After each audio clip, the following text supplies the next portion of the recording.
This is not an ordinary portrait.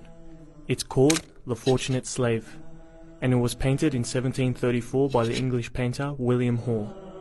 On the surface, it might look like a typical English painting, but what's really special about it is that amongst all the paintings of famous English men and women of the 18th century, this is the very first in which the subject is black.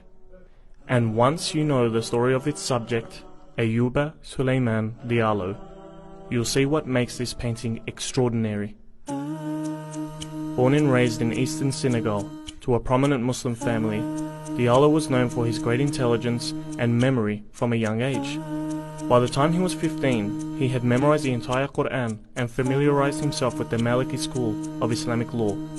Unfortunately for Diallo, his life quickly changed, from one of study and scholarship to the horror of slavery. Senegal was a major victim of the transatlantic slave trade, and by the age of 30, he was captured, enslaved, and shipped to the United States. Despite the cruelty and abuse he faced, Diallo remained devoted to his Islamic rituals, going into nearby woods to pray 5 times a day. After a child humiliated him and threw dirt in his face during prayer, Diallo decided to flee the plantation only to be recaptured and imprisoned. Diallo decided to write a letter from prison to his father in Africa. This letter was intercepted by James Edward Oglethorpe, the director of the Royal African Company and the founder of the American colony of Georgia. Upon reading it, Oglethorpe wrote that he was touched by Diallo's words and arranged that Diallo was to be freed and sent over to England. When Diallo arrived in 1733, he was greeted as a free man amongst the people of England. He made friends in the circles of the elite and would often debate with Christian priests and bishops. At a time known for its extreme racial prejudice, people were impressed with his intelligence, monotheistic beliefs, and piety. Diallo was approached by William Hall to paint his now famous portrait.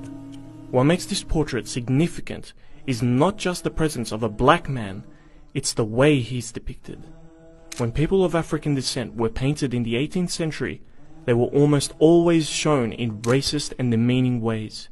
Facial features were exaggerated unnaturally, and they were never the subject of the painting, usually being reduced to the background as scary and inhuman figures.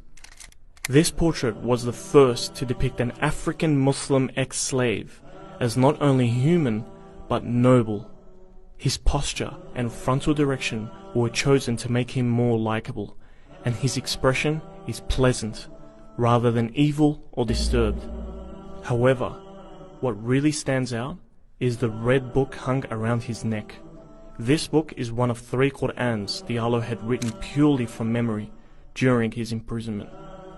In many ways, this portrait sums up his incredible story. A profoundly religious West African man, enslaved and abused, who won respect and freedom from a society that believed he was inferior, and who throughout his years in slavery never lost pride in his identity as a black Muslim.